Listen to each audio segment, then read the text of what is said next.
सबुज बनानी घेरा पहाड़ और झरणार कुळुकुळु नाद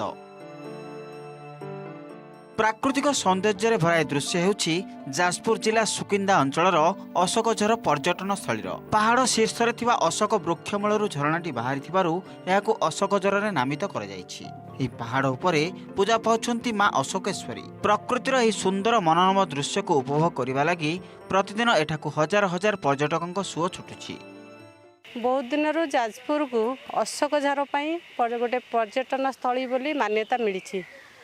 आम ओडिशा रे अन्य जेते पर्यटन स्थली अच्छी जितेबाला देखिए आम खंडाधार जो जलप्रपात अच्छी ये ताठू आहरी सुंदर कहीं मु जहाँ आज देखुची पाखरे अशोकेश्वरी मंदिर अच्छा जी कि देवी ये प्रत्यक्ष देवता एटा गोटे पर्यटन स्थली हो बहुत पर्यटक आसती एटा को पिकनिक मनैवाई पर्यंत किसी भी मुझे देखिले कौन प्रकार भी उन्नति करा जाइनी भी करा जियो बोली भी कल्पना करि पानी। एठी बहुत सुंदर जगह आ बहुत पर्यटन भी आसुचंती बहुत एंजॉय भी करचंती आउ जदि टिके उन्नति होता पर्यटन माने बहुत खुशी भी होते। अशोक झर को मिली पर्यटन स्थलीर मान्यता दूर दूरांतर आसुवा पर्यटक एठारे बुलिबा सह बनभोजीर मजा नेउछंती। विशेषकर शीत ऋतु में एठारे पर्यटकों भीड़ देखा मिलुछि। पर्यटक मानक पई भल रास्ता विश्रामागार एवं पानीय जल भली साधारण सुविधा नथिबारु सेमाने असंतोष व्यक्त करछंती।